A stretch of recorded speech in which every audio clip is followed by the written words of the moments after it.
Welcome to Grateful, where we provide online SAT and ACT instruction for students all around the world. Right now, we're looking at the October 2020 Section 2 Writing and Language Test. I refer to it as an English test, but let's go ahead and get started. Get right into the questions here. Question number 1 is asking us to effectively set up the sentence that follows in the paragraph. We categorize this question as an excuse for the main idea, and when you have an excuse for the main idea, you want to announce it. It doesn't sound like much, but the idea is that you read the question, you find out what it is they're asking you to summarize, which in this situation is the sentence that follows in the paragraph, and you have that quick conversation with yourself before you go ahead and look at the answer choices. And when you do this in this nice sequential order here, it tends to work out much better. So the sentence that we're hearing about includes this little bit from the next page that I just clipped in here, and it says, guitars need new frets, clarinets need rusty keys cleaned or replaced, and pianos need to be tuned. So what are we hearing about here? We're hearing about the maintenance needs of instruments. Now, which answer choice is a good setup to then talk about the maintenance needs of instruments? And that would be answer choice B, meaning their instruments undergo considerable wear and tear. So if instruments undergo wear and tear, they're going to need to be maintained, and that's why B is the answer for number 1. Looking at some of the wrong answers, here we're talking about making travel arrangements. That's kind of like a roadie who does that in a rock band.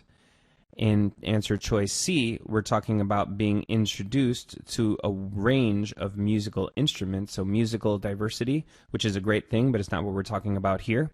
And answer choice D talks about those who make musical instruments, and we're not talking about making instruments, we're talking about maintaining instruments, and there's a big difference there. So let's go ahead and go to number 2 now. Here, we're being asked whether the writer should add or delete the following sentence. Piano tuning became a profession at the start of the 19th century when the harpsichord was superseded by the modern piano.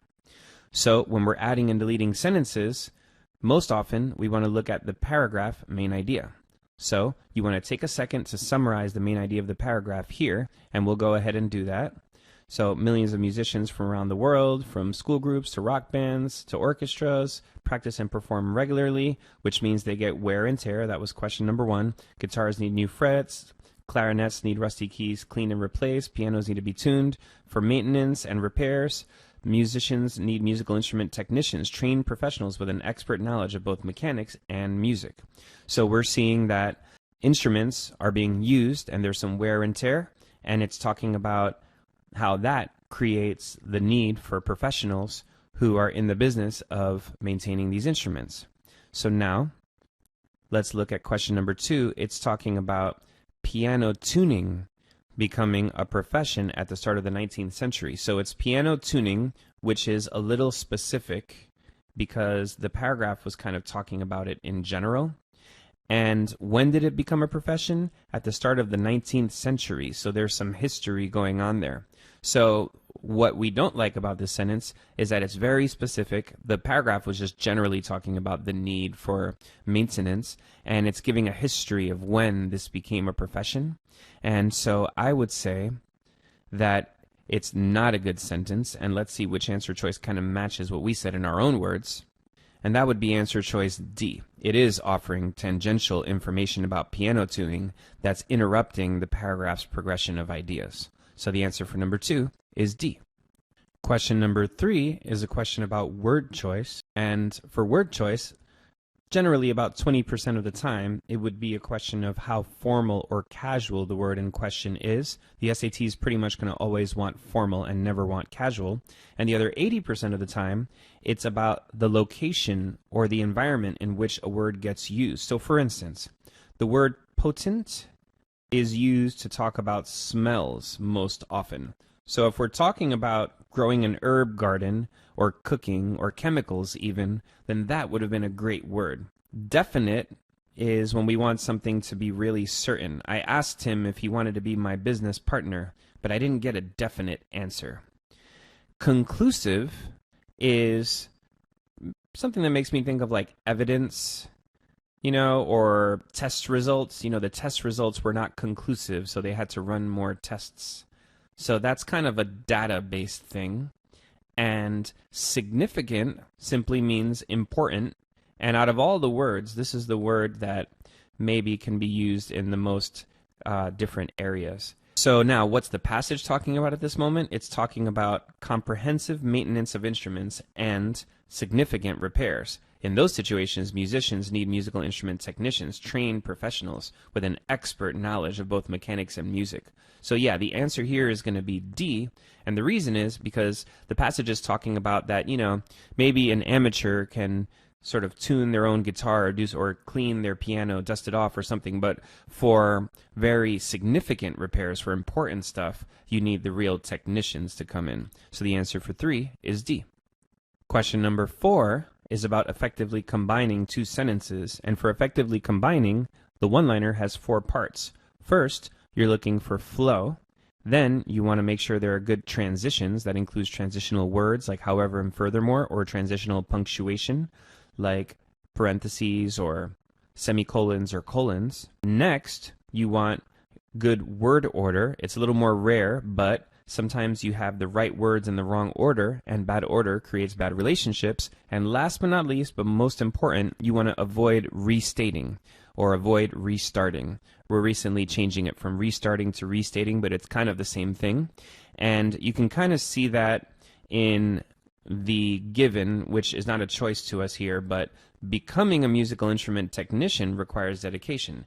It requires, so that's the idea of restating. It's like when we say it requires, we're just repeating the idea of becoming a musical instrument technician requires. So there's no need to restate that idea. And it's not offered to us, but that's just a good example of what restating is. So looking at the answer choices now, I see some restating in answer choice A. Becoming a musical instrument technician requires one particular form of dedication. That is, dedication to learning. So that's restating at its worst right there. So it requires dedication. That is dedication. So we're getting rid of that. B seems just nice and concise and seems to have good flow. We'll talk about that one later perhaps. C just seems to have bad flow. Becoming a musical instrument technician requires dedication to instruments' intricacies that can only be learned. So they can be learned as opposed to what? Being inborn, and it just sort of brings up a whole conversation that's tangential, kind of like the question we saw a moment ago. So I would say C has bad flow. And looking at D now, becoming a musical instrument technician requires that instruments' intricacies be learned by individuals who have dedicated themselves to that purpose. This is the ultimate form of wordiness here. It's just so wordy. If you can say the same thing in less words, then you should. And answer B is right because it's just straightforward, it's concise, it's to the point, and it says everything that the other answer choices are saying without going through as much work. Becoming a musical instrument technician requires dedication to learning the intricacies of instruments. So the answer to number 4 is going to be B. Question number 5 is simply about matching singularity and plurality. Many technicians are a musician. Right there you have a conflict because technicians is plural and a musician is singular. So we can already see that answer choice A is off. B also says a single musician. And C and D give us plural musicians, which is what we want. But D goes back into the singular by saying him or her. Those are singular words. So the answer for number 5 is going to be C. Question number 6 is playing on a tiny little difference that the SAT seems to be obsessed with, the idea of then versus than.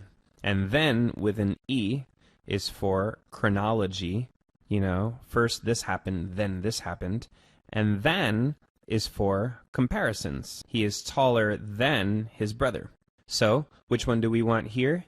If an instrument is not performing to musician standards, the technician needs to be able to diagnose the problem and then, chronologically, advise the client. So we want then with an E because we're talking about what happens after diagnosing the problem.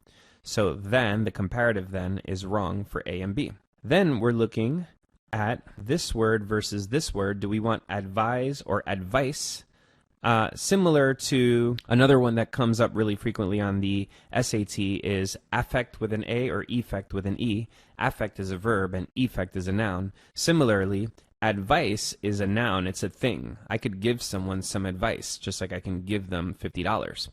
And advise is a verb. If I advise someone, I'm doing something.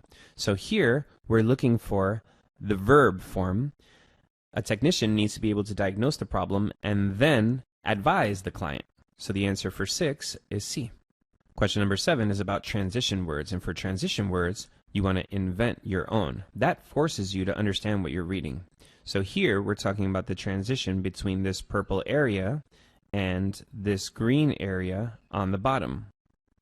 In purple, we have the idea that if an instrument is not performing to a musician's standards, a technician needs to be able to diagnose the problem and advise the client to perform the repairs. In green, we see that a trumpet might not be functioning properly because the valves are sticky, the joints have air leaks, or the metal parts are dented.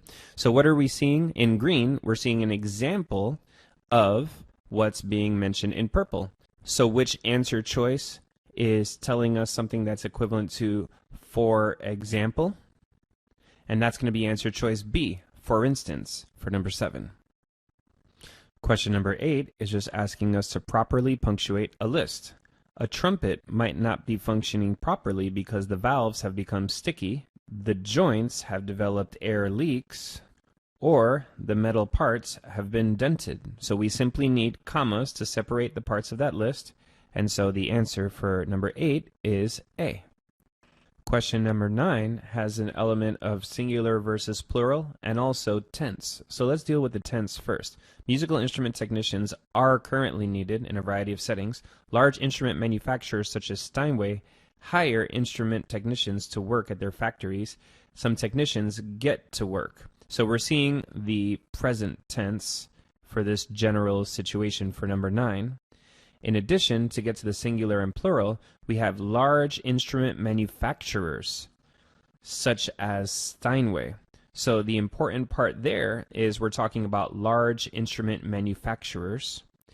And this is sort of a string of nouns joined by prepositions. My example of that is always the keys on the table of my cousins in college for agricultural sciences in Canada are gold. But the sentence I just gave you is a longer version of a shorter sentence that basically says the keys are gold. So here, this sentence is basically saying manufacturers hire instrument technicians to work at their factories and retail stores. So that's plural.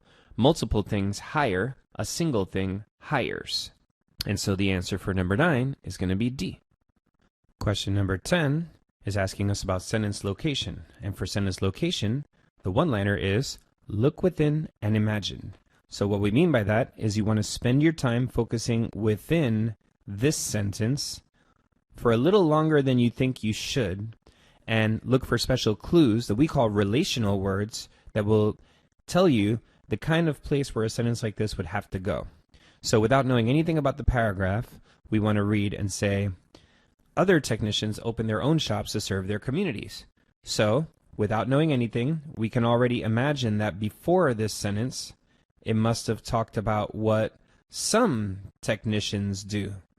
And if others open up their own shops, then we're probably imagining that some technicians work for big companies. Because opening up your own shop is the alternative to working for a bigger company. And where do we see technicians working for big companies? We see that right here. Musical instrument technicians are needed in a variety of settings. Large instrument manufacturers such as Steinway hire instrument technicians to work at their factories and retail stores. These technicians get to work at concerts and festivals, setting up instruments, keeping everything in good shape. For instance, this guy who's done this for 40 years has traveled a lot and maintained guitars for big groups. He has never had an artist break a string on stage, he says. And then it goes into a different example. It doesn't really look like it's about going off on your own, but it actually is. After obtaining her certification in piano tuning and technology, Michelle Lamb worked as a piano repair intern and then decided to start her own business. She travels to homes and businesses fixing pianos. For one job, she even helped refurbish a 40-year-old grand piano. One thing I'd like to point out is that these two sentences are married sentences right here. Married sentences just go together and you can't separate them. So she decided to start her own business. Michelle Melody's fine piano tuning and repair. She travels to homes and businesses fixing pianos. So the second part, so you have the first part that she started her own business, and the second part is what that business does. And the big thing here is that those two cannot be separated. But the correct location for the orange sentence is right between sentences 5 and 6, and that's C for number 10. Question 11 relates to special punctuation and also lists, because we see a list in the beginning. Live performances, studio sessions, and the careers of individual musicians all rely on instrument technicians to keep equipment in top shape. So we're seeing three things, but to get a better idea of how the sentence works, we can imagine those three blue things to be one thing. I could say, for instance, all of these things rely on instrument technicians to keep equipment in top shape. So if we said it like that, it's clear that there should be no comma.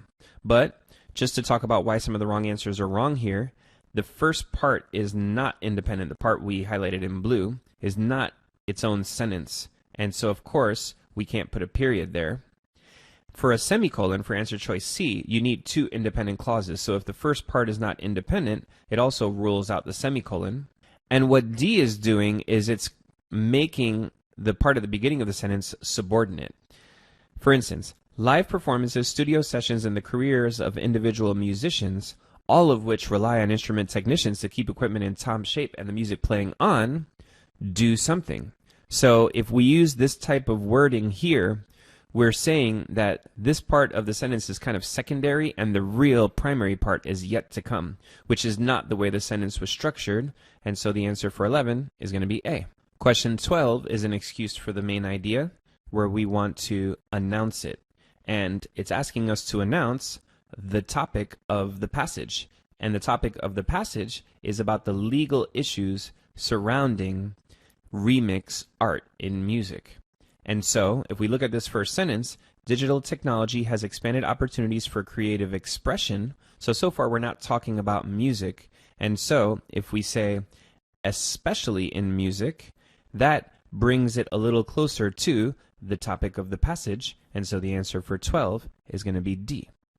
Question 13 is about the string of nouns joined by prepositions. Now, prepositions are the words that tell us the relationship between nouns.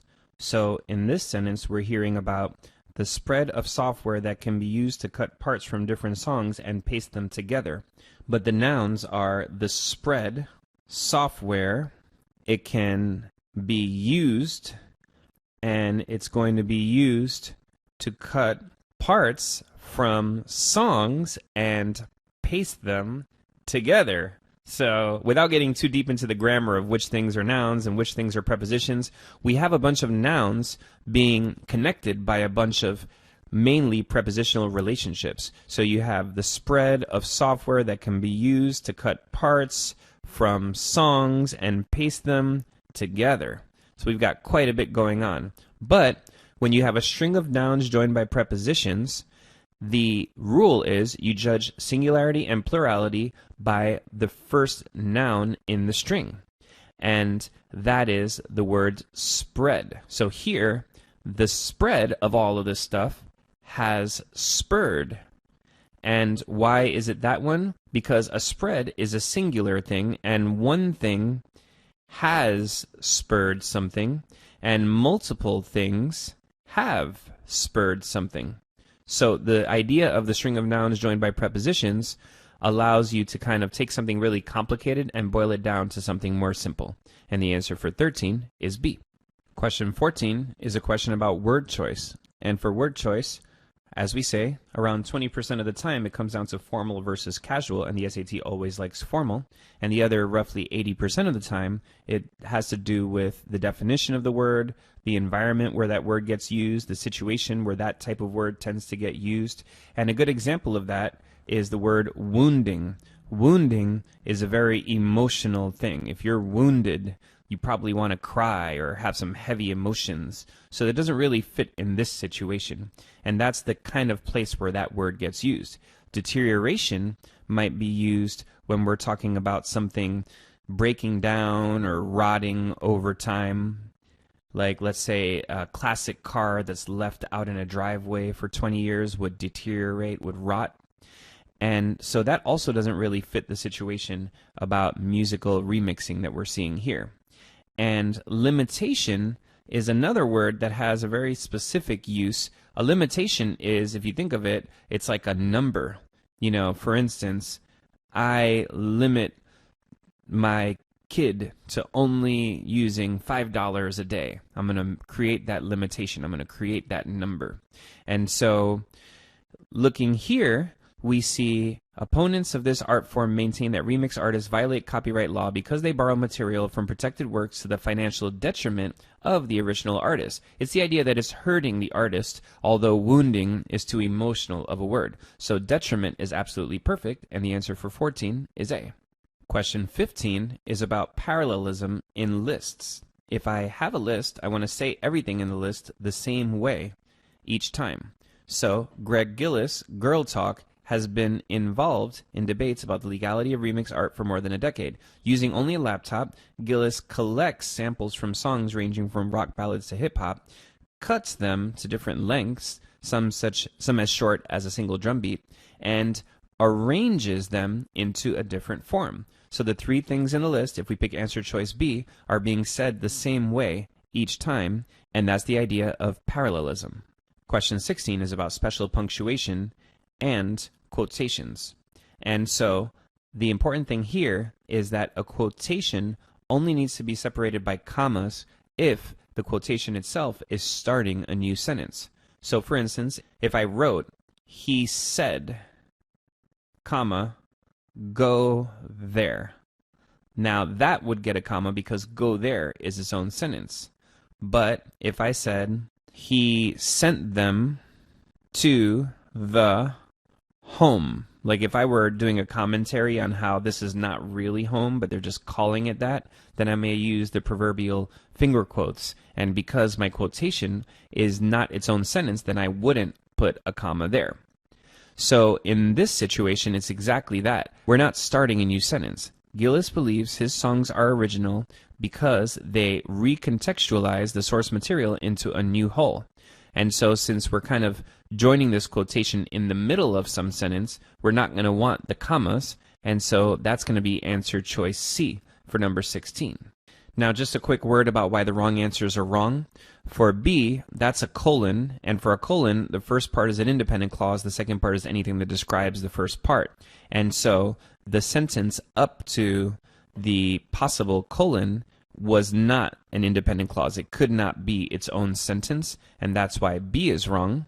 And similarly, a semicolon is for two independent clauses, and so if the first part is not independent, then that already ruins that. So the first part, not being an independent clause, ruins the semicolon, it ruins the colon, and it also ruins the long dash if the long dash is being used as a colon. When you have two long dashes, it's being used as a set of parentheses, which could potentially not be ruined if the first part were not its own independent clause. So the answer for 16 is C. Question 17 is a question about wordiness and conciseness. We know it's wordiness and conciseness when one or maybe two answer choices is shorter than the rest. And we also want to look out for the decoy wordiness versus conciseness questions. In those situations, you have one that's shorter than the rest, but it just is so short that it doesn't really work out. And that's kind of the case here with B. This one kind of seems like the shortest answer choice, but the problem is it's repetitive. Legal and lawful is the same thing, and so we don't want repetitiveness. C talks about acquisition through borrowing, and that's repetitive as well. And D talks about valid or acceptable, which is also repetitive. So the only answer choice that doesn't have repetitiveness is A, legally permissible, permissible from a legal standpoint, which is different than saying it's legal and it's permissible. If I said it that way, it would be more repetitive. The way A is saying it, it's saying it's permissible from a legal standpoint. So the answer for 17 is A. Question 18 is asking us about sentence location. And for sentence location, we want to look within and imagine. That means we want to spend extra time on the sentence in question before we look throughout the paragraph, specifically looking to see where to put it. In other words, we want to know what we're placing before we try to figure out the right location in which to place it. And when you're looking through, you want to look for relational words, words that are comparative. For instance, however, his brother was taller.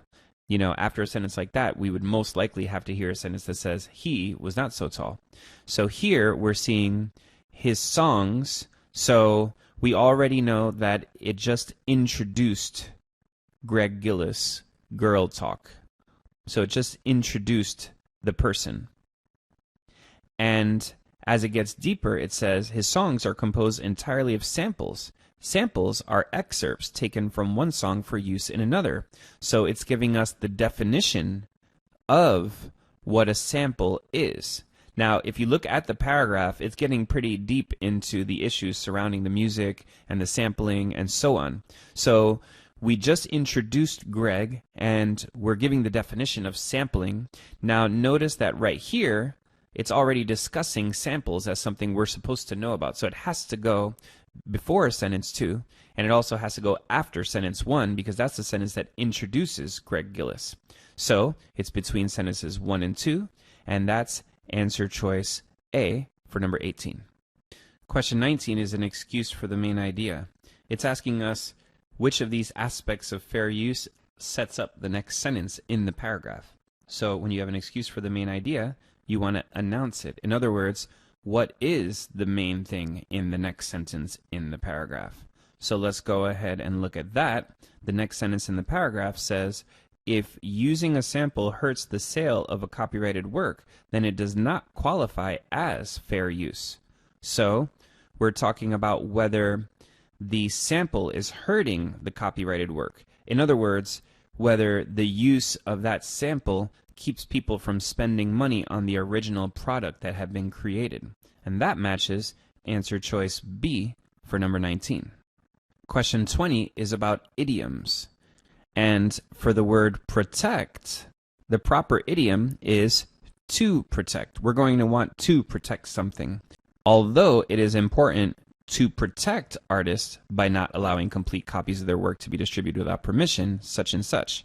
So the idiom is to protect, and the answer for 20 is C. So for question 21, we have aspects of singular and plural, and also an issue with apostrophes. So let's read the sentence. Although it's important to protect artists by not allowing complete copies of their work to be distributed without permission, remix art is not a mere verbatim copy, but a repurposing of source materials that makes its audience think about how one piece of art fits into the broader cultural landscape. So what is it that we're talking about right now? We're talking about remix art. And remix art is not a copy, but a repurposing of materials. And what does it do? It makes its audience think about certain things. So we're looking for the word it's, and the situation surrounding it apostrophe s is that it's for it is. It's an abbreviation, and because it's being used for that, it can't also be used for the possessive form of the word it. So remix art makes its audience think. It's an exception to the rule. Normally we use apostrophes for possessives when something belongs to something, but because that's already reserved for something else, the possessive form of the word it has no apostrophe, and the answer for 21 is B. Question 22 seems to be an excuse for the main idea. It's asking us to restate an important idea in the passage. And that's very vague because the passage obviously had a few important ideas, but we can look around and see what seemed to be the main idea of the passage. And the big idea that had just been given to us before the passage wrapped up was right around here. It says that Gillis contends that his work does not hurt, but rather promotes interest in the source material.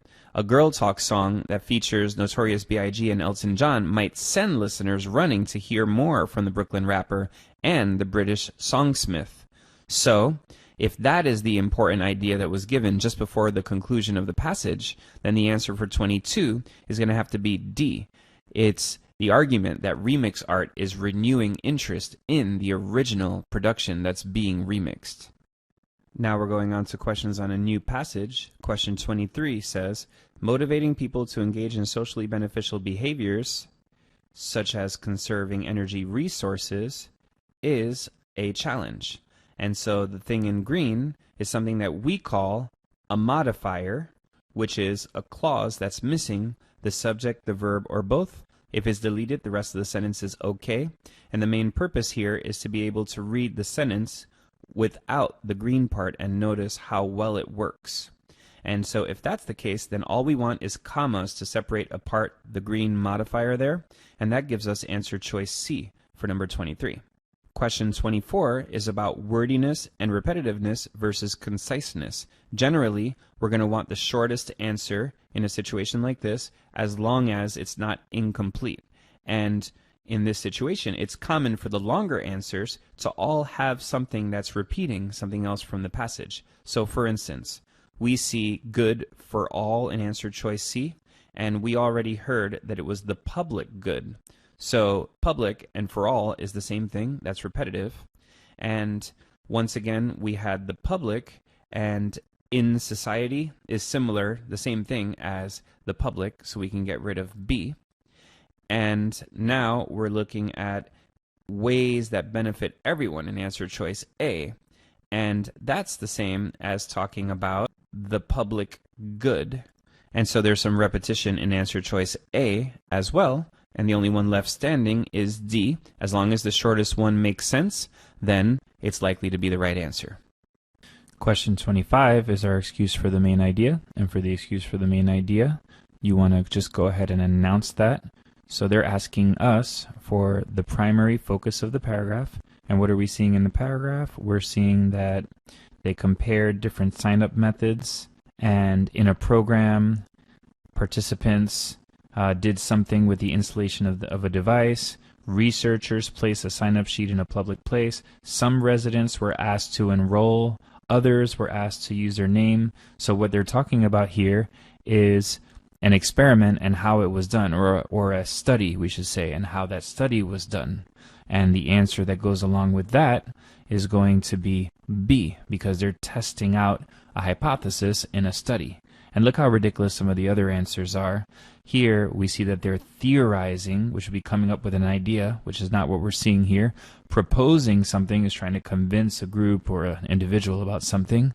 And convincing people, I could maybe see that as the closest, because they have different people doing things, but there was no convincing, asking someone to change their opinion. It was just, this is what they did, this is how they did it, these people did this, these other people did that, and so it's just the idea of running a study, which is testing the effectiveness of what they were studying, which is the reputation incentives. So the answer for 25 is B. Question 26 is asking us to maintain the style of the passage, and it sounds to me like they're saying the word tone, which is a special word on the SAT. When the SAT talks about tone, they're not really talking about tone the way an English teacher would. In an English class, there may be a nostalgic or a sentimental or an emotional tone, or an academic or a professional tone. But here, it's all about casual versus formal. For the SAT, when they talk about tone, or in this case they're using style to kind of mean the same thing, they're talking about casual versus formal. And so just look at how some of the answers here are very casual. Giving a thumbs up, giving a green light, or okaying something. Those are all very conversational, the kind of thing you might really say to someone in a very unofficial setting. But at school or at work or on a test, we're going to use a more formal word, and that's answer choice C, permitted, for number 26. Question 27 is asking us about tense. And for tense, you want to look for hints relatively far away. We may temporarily change the tense of whatever it is that we're talking about for a specific moment, but the tense throughout a paragraph will generally be consistent. And as we're looking through this paragraph, we see that they theorized, different people permitted something, and residents were asked to do something, they were asked to do something else, and this made the choice observable. So all of these are in the past tense, so it's fairly easy here to just go ahead and pick the answer that's in the past tense, which is D for dog. The other answer choice that might have been tempting, because it seems like it's past tense, is C for cat. And a quick discussion of when to use the words has, have, and had. One place to use it is when you have two events that happened at different times in the past. So for instance, I was upset that I hit my head because I had reminded myself to bend down. And so the word had tells us which event was the older of the two events that happened at different moments in the past. Another place that you could use those words is if you have something that started in the past and is still going on. So I can say, I have tutored SAT and ACT for many years. And by using it in that format, I'm saying that I have started it a long time ago and I'm still doing it. If I'm not still doing it, then I'll just say I tutored for a bunch of years. But if I say I have tutored, it means I'm still tutoring. And so have placed means that someone started placing something a while ago and is still placing it, which wouldn't make sense here, and that's what's wrong with C for number 27. Question 28, in my opinion, is about wordiness versus conciseness, because you've got one answer choice, A, which is way shorter than the others. So the sign-up strategy was 3 times more effective than the anonymous one, or the sign-up strategy was 3 times more effective compared with the anonymous one. So we're just seeing that the other answer choices are doing the same thing with more words. And we're also talking about a comparison right here. More effective than kind of completes that comparison. But if I say more effective compared with, that's repetitive right there. So we have, once again, wordiness and repetitiveness versus conciseness, and conciseness is better as long as it works, and the answer for 28 is A.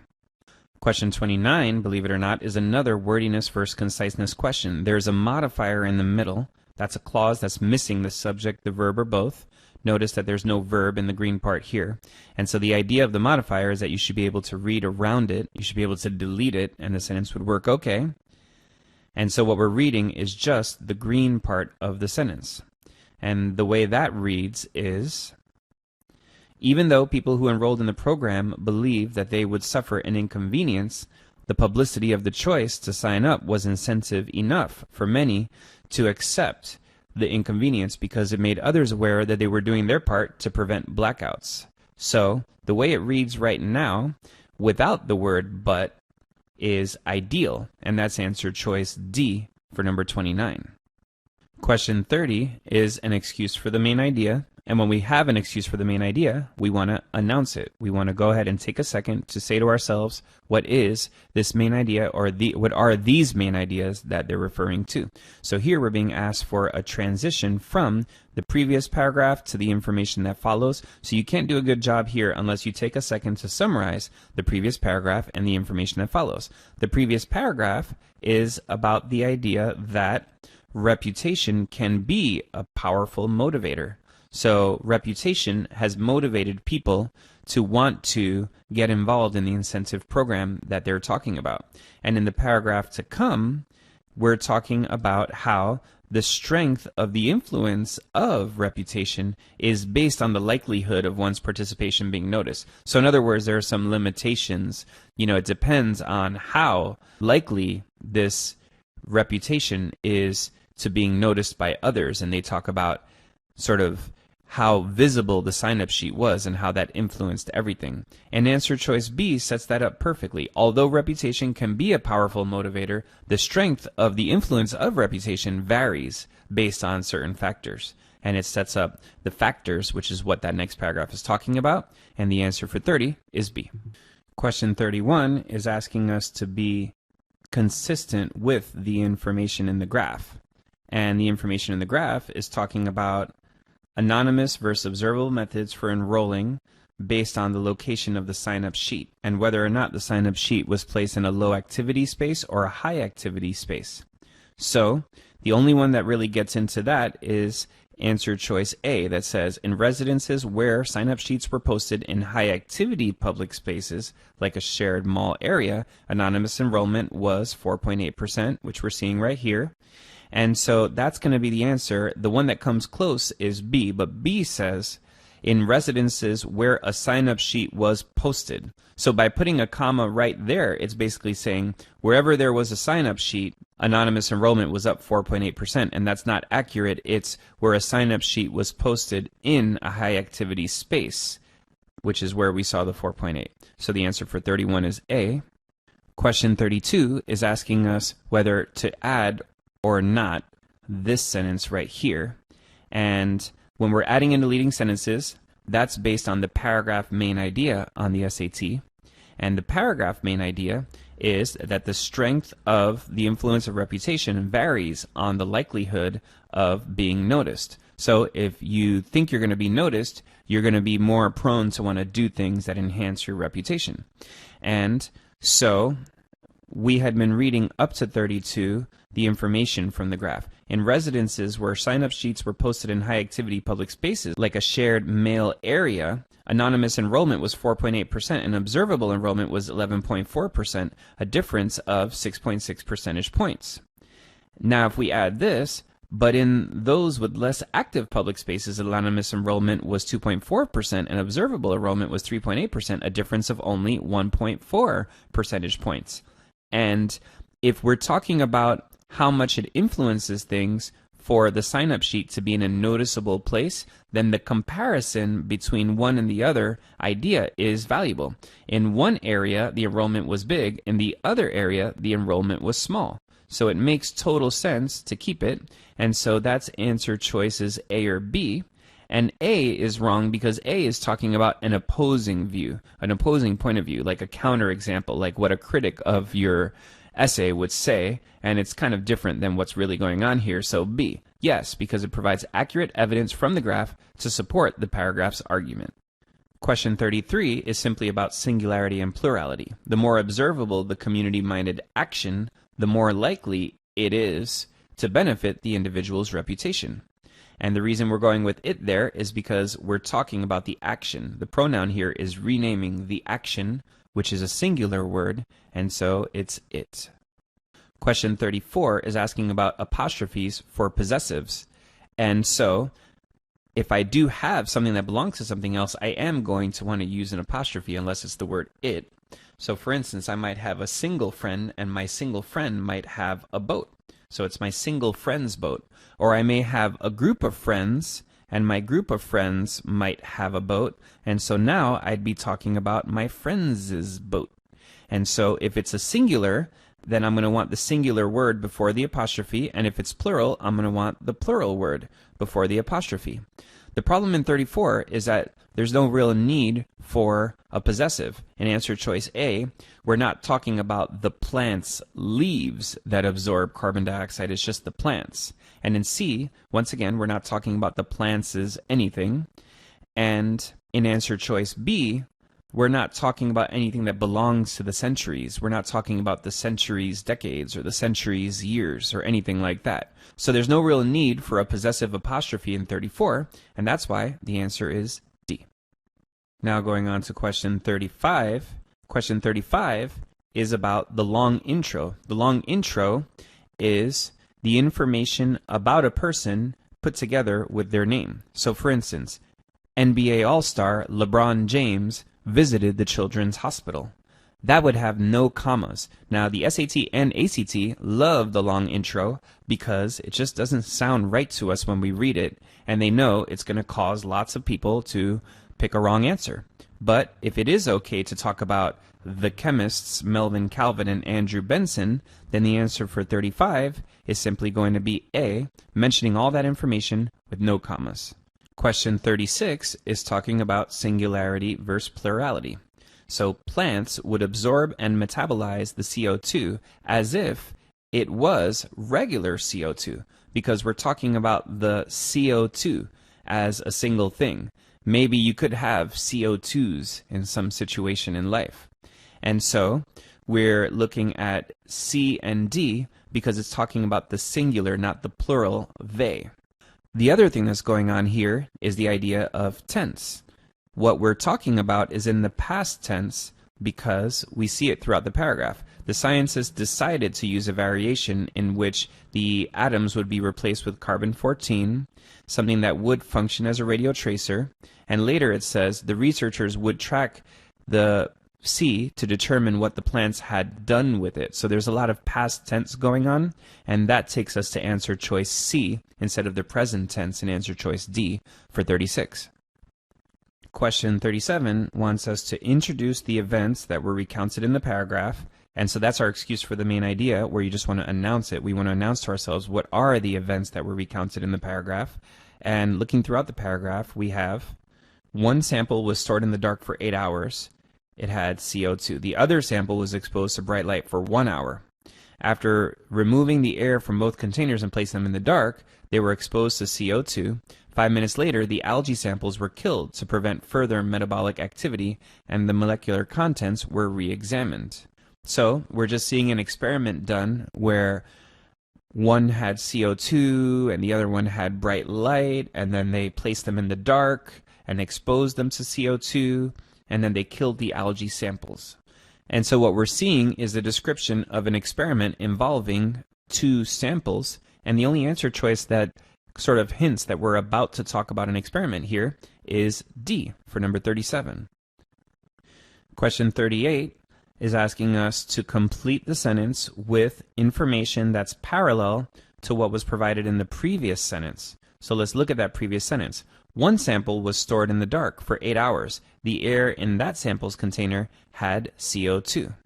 So now we're looking for the other sample was exposed to bright light for 1 hour. And if the first one had CO2, we're looking for the other one to not have CO2. And that looks to me to be answer choice B for number 38. Here, the idea of parallelism was the idea that one had CO2, so the other one should not have the CO2. Question 39 is a very special rule that when a sentence starts with a modifier that's missing the subject, then the subject must begin the second part of the sentence. So, a modifier is something that would be a clause, but it's missing the subject, the verb, or both. And here, we don't see the subject. We don't know who is removing the air from both containers and placing them in the dark. So, the longer you go talking about someone who did something without mentioning the person specifically, the more suspense that creates and the more need to actually mention who it is you were talking about. So, after removing the air from both containers and placing them in the dark, the researchers exposed the samples to CO2. So the only possible answer choice for 39 is C, because it starts by talking about the researchers. Question 40 is asking us about transitional words, and for transition words, you want to invent your own that forces you to understand what you're reading. So, in the beginning, we have this idea: the sample stored in the dark container had produced almost no sugars made with 14C, indicating that the algae hadn't metabolized the CO2. Then it goes on to the algae had not been able to photosynthesize, but the algae in the other sample produced measurable concentrations, so therefore it did photosynthesize. So the relationship between the two is that we're getting an explanation. They told us in green that the algae hadn't metabolized the CO2. Now, what does that mean? What it means is that it had not been able to photosynthesize. And so, the perfect answer to match that is D, in other words. In other words kind of says that we're about to give you an explanation or re-explain in a different way what we just talked about. Question 41 is about word choice, where around 20% of the time it comes down to how casual or formal, and around 80% of the time it comes down to the definition of the word or the place where that word tends to be used. And here we're talking about different chemical concentrations, and concentrations is just such a perfect word when you're talking about chemistry and CO2 and C14 and all these things. We're really talking about how concentrated those things are in a scientific manner, and so the answer for 41 is A.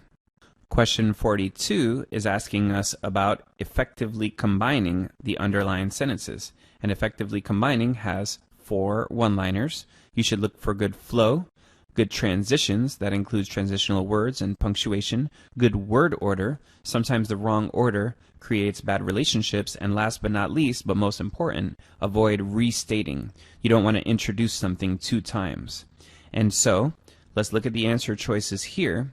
Looking at A first, in this sample, carbon atoms from the 14CO2 had been used along with oxygen and hydrogen atoms from another molecule to construct the frame of the sugar glucose. That actually sounds pretty good.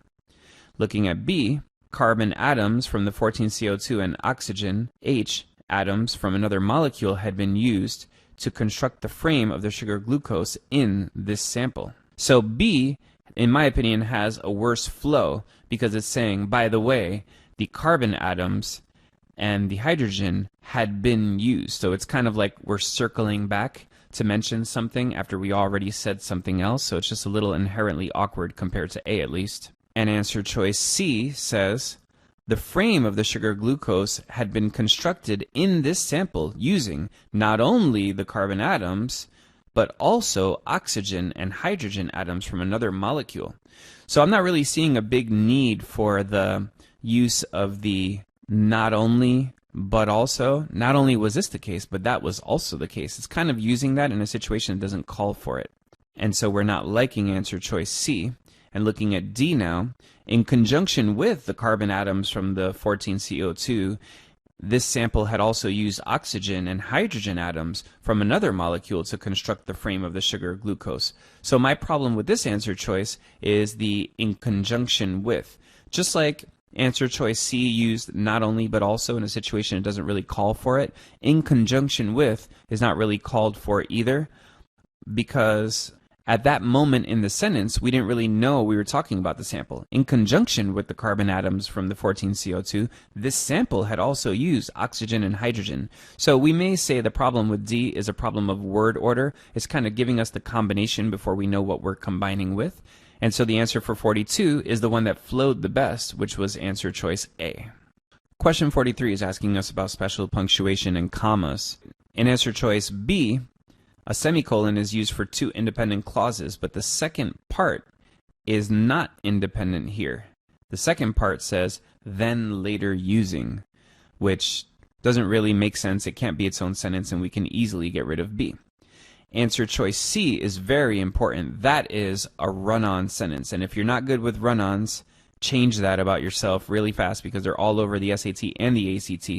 The first part and the second part in C, the way they're being worded, could be their own sentences.